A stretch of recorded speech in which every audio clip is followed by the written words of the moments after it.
আসসালামু আলাইকুম। জায়ান অ্যান্ড জাহিন সোমে আপনাদের সবাইকে স্বাগতম। আমি আজ আপনাদের সাথে শেয়ার করছি আমার বড় ছেলে জায়ান, যার বয়স 2.5 বছর, ওর জন্য কি খিচুড়ি রান্না করলাম সেটা। তো এখানে আমি ওর এই খিচুড়িটা আমি চিন্তা ভাবনা করেছি আমার ছোট ছেলে জাহিন, যার প্রায় 6 মাস বয়স, ওকেও দিব।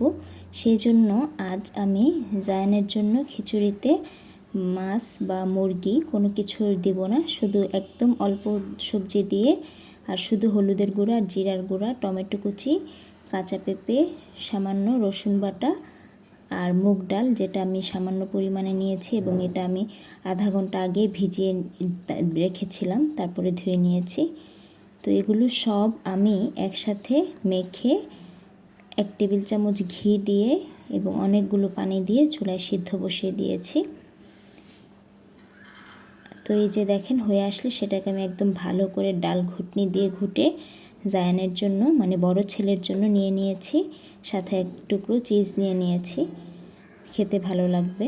আর এখানে আমি একদমই লবণের ব্যবহার কম করেছি, যেহেতু এটা জাহিনকেও খাওয়াবো। তো এইটাই আমি এখান থেকে 3 চামচ ব্লেন্ডারে নিয়ে নিচ্ছি জাহিনের জন্য। তো যেহেতু এটার মধ্যে একটু দানা দানা, আর জাহিন যেহেতু মাত্র সলিড শুরু করেছে, ওর এখনও 6 মাস পূর্ণ হয়নি, তো সেজন্য আমি এটা একটু ব্লেন্ড করে নিচ্ছি।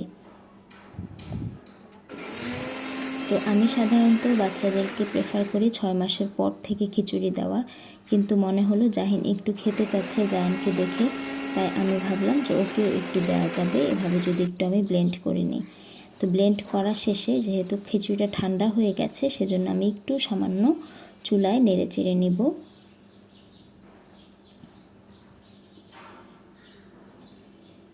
জায়ানকে যেহেতু চিজ দিয়ে দিয়েছি, তাই লবণ আর সেরকম আমি দেইনি খিচুড়িতে, যেহেতু জাহিনকে দিব। তো চিজ দেওয়ার কারণে জায়ান এটা খেয়ে নিয়েছে, আলাদা লবণের প্রয়োজন হয়নি।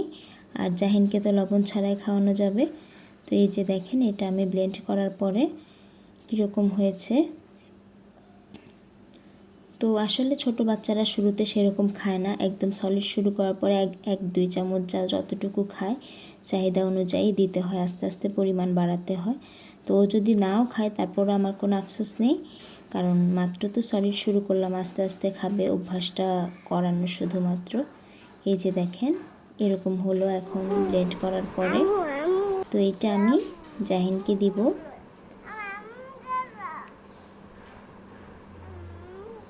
তো এই যাদের আমার মতো 2টা বাচ্চা এরকম পিঠাপিঠি একসাথে 2 জনের খাবার রাঁধতে হিমশিম খেতে হয়, তারা চাইলে আমার মতো এই বুদ্ধিটি কাজে লাগাতে পারেন। আমার চ্যানেলটি ভালো লাগলে সাবস্ক্রাইব করুন।